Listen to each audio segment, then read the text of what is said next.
Hey guys, thanks for checking out this episode of Tales from a Small Town Journalist, the podcast dedicated to all the weird and wonderful stories that you are only going to hear about from reporters working in small towns just like I did. I'm Matt Shore, I am your host, and I was a full-time journalist for almost 10 years before I finally hung up my camera and my notepad. And in that time, I accumulated some really unique experiences, and they were experiences that I realized were just totally unlike experiences any other job anybody else out there was going to have. Before I go any further, I want to make sure and mention that this is a listener-supported podcast supported by wonderful folks just like you. One of the greatest ways that you can help support us is by spreading the word. Make use of social media, guys. Use Twitter, Facebook, Instagram, tweet about us, Snapchat about us. Vero, that's a new one. Vero, TikTok, YouTube, anything. Spread the word about us as much as you can. Hey, go find someone on the street. I say this every time. Go find someone on the street, grab them by the shoulders and say, hey, have you checked out Tales from a Small Town Journalist, the podcast dedicated to all the weird and wonderful stories you're only going to hear about from small town journalists like Matt Shore? Do that. Absolutely. And there's no way that there'd be any legal problems from doing that. So anyway, like I said, spread the word and let people know about us. You know, one of the most unique experiences that I had while working for the newspaper was actually a recurring one. When I worked at the Mayfield Messenger over in West Kentucky, there was this annual event that I had to cover every single year in a little bitty community called Fancy Farm. The full title of the event was the St. Jerome Picnic of Fancy Farm. I think that's it. But we all just knew it as the Fancy Farm Picnic. That's what it was. Now, a little backstory about Fancy Farm. Fancy Farm is a tiny, tiny little country community just out in the woods, basically. It is a pretty much one traffic intersection.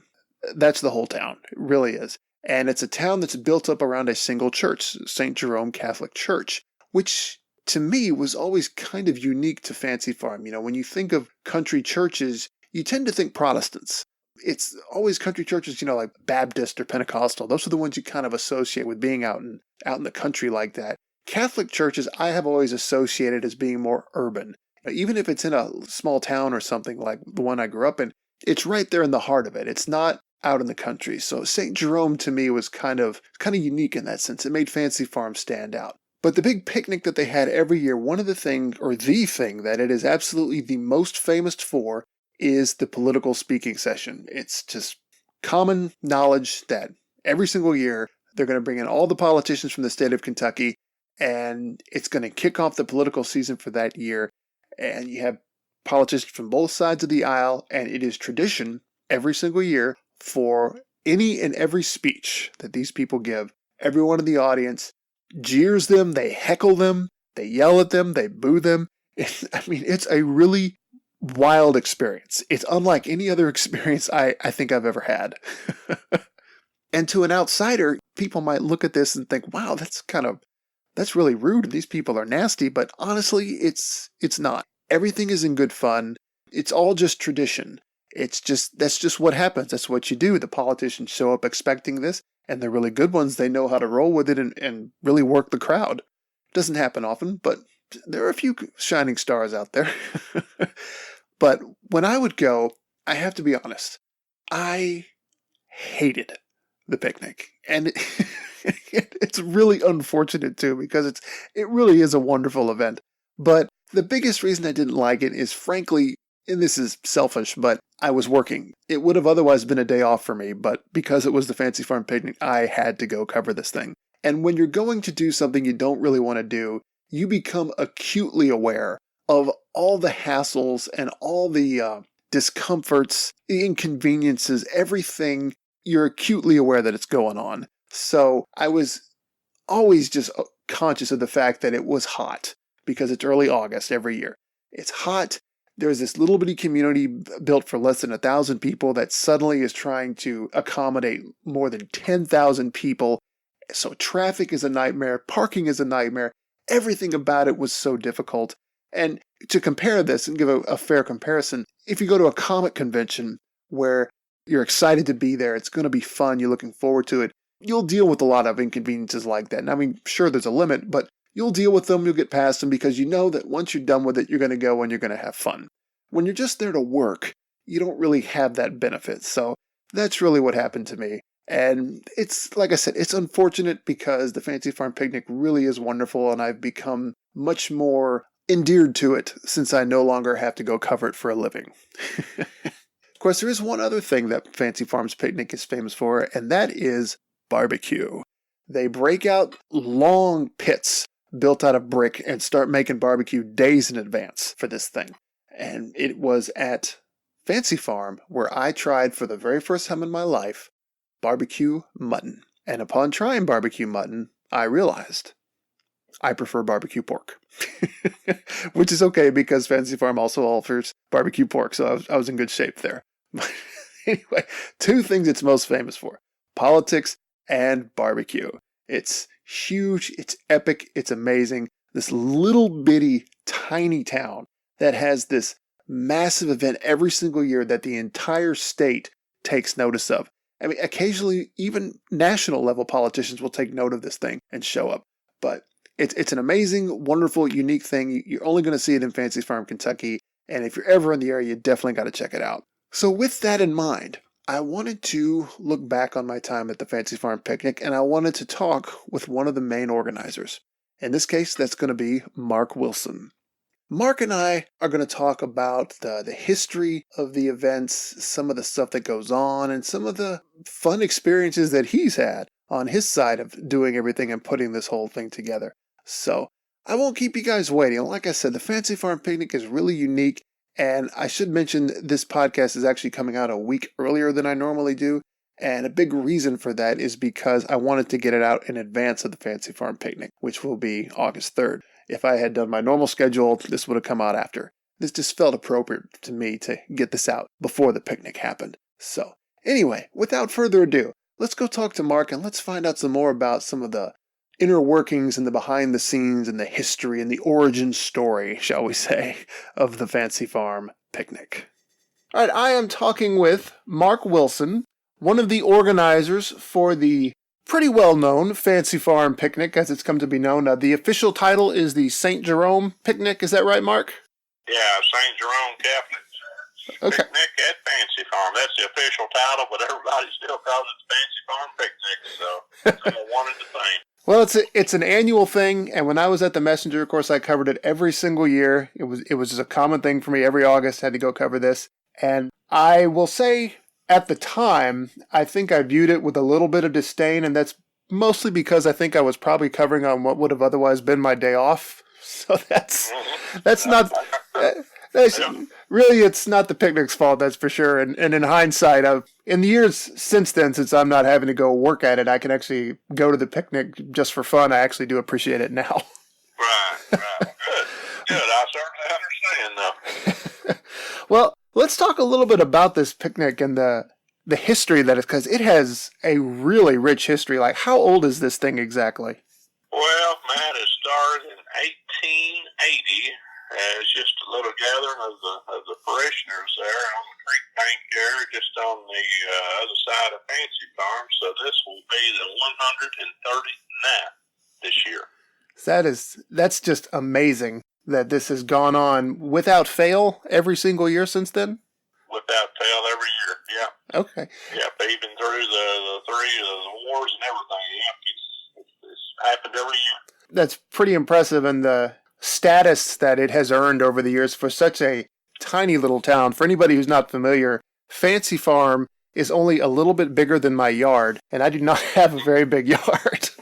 Well, I tell people the population of Fancy Farm, the last time we counted all everybody and the chickens, we were at 458 people in Fancy Farm as the population, but on the first Saturday in August it rose to 10,458. Yeah, it's amazing. And I remember when I lived nearby, when I worked at the Mayfield Messenger, every time that event would go on, any other time of the year, if I passed through Fancy Farm, it was just another quiet community that would just pass through on my way to somewhere else. But when that picnic hits, it's like going to it's like a miniature comic convention. It's just cars and people everywhere. Friday and Saturday, just nonstop, 2 full days, and even Sunday morning, people cleaning up and people leaving the picnic grounds. But yeah, it's 2 or 3 days, just nonstop. One big question that I have had ever since I had to cover this thing every year is, This thing dates back to well before air conditioning was even an idea. So, does anybody know exactly whose idea it was to have this massive gathering in one of the hottest months of the year for West Kentucky? Well, I don't know whose idea it was, but it started gathering bigger crowds. As the crowds got a little bit bigger, more family members come in that were out of town and stuff. The politicians started to take note of that, and I guess when Alvin Barkley was the local legislator, and then U.S. Senator. Of course, he was from down here. He was born and raised in the community of Will, Kentucky, which is between Fancy Farm and Lowe's. And Alvin Barkley, of course, we remember called him the Beep. He eventually became vice president under Harry Truman. And then we had the likes of Barkley started attending, and then Happy Chandler started attending. Once, politicians are naturally drawn to a crowd of folks, and then they were probably the two of the main ones to really ramp Fancy Farm up as far as the attention that we garnered and the crowds we got, and then more new politicians would come in. And then I don't remember the year or whose idea it was, but then they decided to, I think that time was picked because it was before the primaries at the time in August. Of course, that changed later on. I'm not sure what year, but the time was picked out for Fancy Farm to be before the primaries. Of course, not in modern times, but several years back. I don't know if it was the 30s, 40s when that would be, but that's the reason they chose the first Saturday in August, and it was kind of kicked off then for the primaries, one of the big events politicians attended.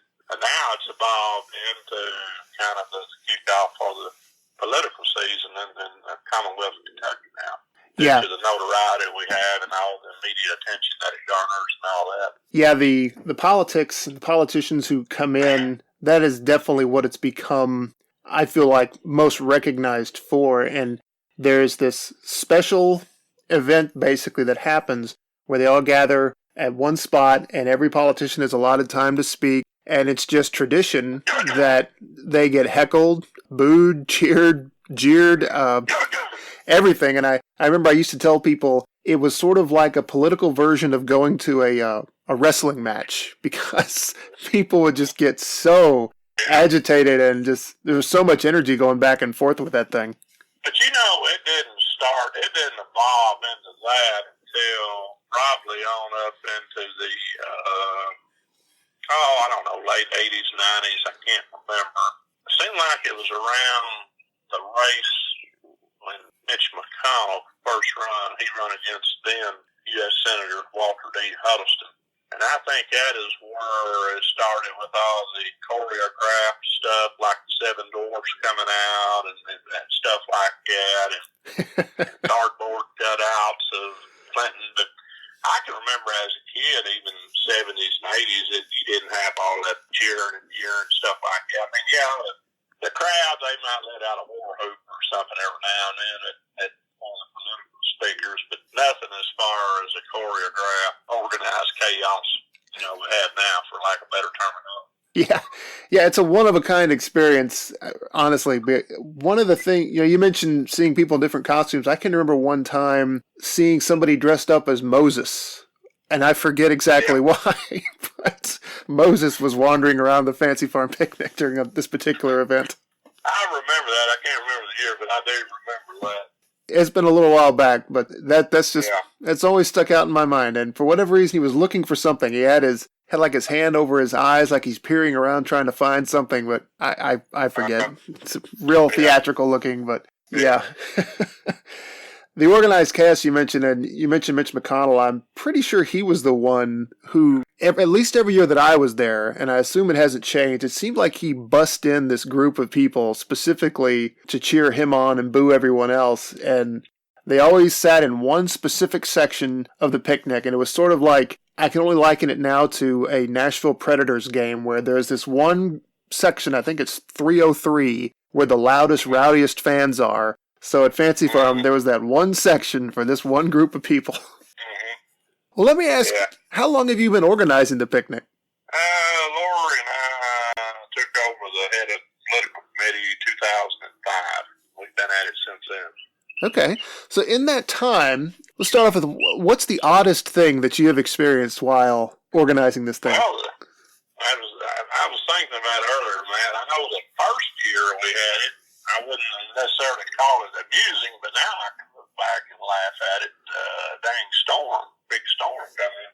We still had 2 or 3 speakers to go, and man, the wind started whipping, the sky started black, started thundering and lightning, and then Sheriff John Davis, he basically shut the speaking down, and rightly so, for the safety of everybody on the platform, plus all the guests around there. But we had to shut it down. There's 2 or 3 speakers. I can't remember. Seemed like it might have been Fred Nestor, Rick Johnson, somebody else, but they just basically got up there and waved, give her name, thanks for being here, and we shut it down. It blew. I can't remember if it blew our podium over or not. Another memorable moment was it was kind of comical on the start, but it turned out it could have been very serious when Jim Bowden was U.S. Senator. Of course, they normally sit towards the center aisle, right up towards the front, like where Leader McConnell sits down, the governor, or some of them, in a very prominent location. And I saw this individual. It was a gentleman walking up the entrance steps, and we didn't think he just walked up there and he had a banana in his hand. Well, he walked behind all the seated guests and speakers, and then he made his way up the center aisle and started peeling a banana. I was wondering, what is he doing? And then he went right up to Senator Bunning and offered him a peeled banana. Of course, Bunning just looked at it, kind of startled, and just kind of pushed him aside in a gentle fashion. And man, the state troopers, the captain, they saw that, and they bear hugged that guy and drug him off the stage. And I mean, it was kind of, we thought funny at the time, but that could have been pretty serious, going right up next to a U.S. Senator. Here, the law enforcement was around, but we never did think nothing about that. But it could just as easily have been, that could have been fatal. He could have had a gun or anything, right? Yeah. Thank goodness it was just a banana. Yeah. I don't remember the gist of it, but he offered him a peeled banana, and of course, Bunning, of course, but once we realized this guy's a nut, state police, I remember a couple of them rushed up there and fire hook and drug him off the platform. That is wild. Of all things, a banana. Well, one other thing that's happened with this, as the Fancy Farm Picnic gained prominence, I don't know how long this tradition has been in place, but that whole front section of the actual speaking session is kind of roped off for the press. And for me, one of the benefits of strictly working for a print publication, I didn't have to worry about making room for any kind of audio recording equipment. I didn't have to bring a video camera with me. I mean, it was just me with my little camera and small little recorder, and I was good to go. But some of those poor guys, they had to come in and set up camp like way early in the day and just sit there so that nobody stole their spot. How long has that been a thing where the press has that section in the front? How long have they been taking notice of that every year? Well, that was actually kind of my idea. It kind of started when we had the old platform, the old wooden platform that we since tore down, and now we've bricked it and concreted and all that stuff. But it started to be, I don't know, 3 or 4 reporters would sit, or remember the stand kind of angled around where the band used to set up. Well, the band, of course, would always leave the platform for the speaking, so some of the reporters started sitting over there on the side platform. It was up on the same platform, but it wasn't necessarily where the politician and the guests were sitting. And I don't know, I can't remember our local media guy said, Mark, we need to have a more formalized area. And it just kind of, I took that idea and, like you say, kind of run with it. And then once we built the new platform, we didn't really have a place we used to. I'd put a couple of tables over in that where it angled off on that wood platform that was set there. And then once we built the new one, we didn't really have an offshoot of the platform, so I'd come up with the idea of roping off an area immediately in front of the speaker stand and put the media down there. And I read an article the other day, they give an analogy, it's kind of like the show America's Got Talent or whatever it is, where the judges sit in between and the crowd. So it's actually it's evolved into a very good idea that media really appreciates it. So we set up several tables and chairs, and I have them called in each year, and I reserve a seat for them at the table. A lot of them media folks. I mean, it's pretty well the regulars that come down. I got a few from here in the local area, and several from upstate, Louisville, Lexington, Northern Kentucky, Bowling Green, stuff like that. And even a few national media come in. But that was another benefit that I had working for a local paper, because Mayfield, not very big. I think the last census check for that town was about 10,000. So that's a little town right next to Fancy Farm, which is a little town, and everybody knows everybody. So whenever I showed up, pretty much everybody knew me. It's like, oh, here comes Matt. And I could just kind of, I would just wander in, find an empty spot there at the front, and I was good to go when the speaking started. Yep, I remember it very well. You mentioned the band, and how long has this been a tradition? Because that's something I really grew to appreciate. It's, to this day, and from what I have seen, the most effective way at forcing a politician to shut up. It's once they run out of time, that band starts playing bluegrass. Well, I'll have to give credit to that to then Representative Rocky Atkins. He was my MC back several years ago, and he said, Mark, I'll tell you what you need to do. These folks that speakers running over their allotted time said, you need to do like we do for, I don't know, I think maybe it's Hillbilly Days, or I think Hillbilly Days up in East Kentucky, where all the politicians get up and speak. And he said, Bob Jack's up there, they run over time. Said, we keep a bluegrass band over on the platform. Said, they go over the time. Said, the bluegrass band kicks in. And he was the one come up with that idea. And in fact, I had a bluegrass band to come down next year from Frankfurt. I can't remember the name of them, but they played the morning before the speaking, and I had them stay on that side platform over there. And then when the speakers went over, and then the bluegrass band, they'd shut the sound off on the microphone on the podium, and then the bluegrass band would kick in. So that's where that started 8 or 10 years ago when Rocky was MC. Came up with that idea. Okay, well that was a genius idea, because it's effective and it's entertaining. I mean, you can't help but smile and laugh whenever someone's gone over their time and the band just cuts them right off. Some of them may go over on purpose, and I kind of prod some of them. You know, if I've got some, maybe I say, hey, why don't you just go over just for the heck of it, just where we can play. I mean, it does add a lot of it. It's fun, especially if they're not in a race that year or something with nothing to lose. And I kind of prod, so go over. One or two of you go over on your time, just where people hear the music and kind of get a laugh out of it in a good, friendly way. Yeah. But some of them, you know, we've had to cut off. They're not real happy, but hey, it works. They keep the remark.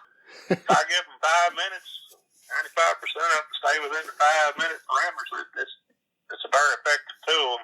It's a fun way to do it. People enjoy it.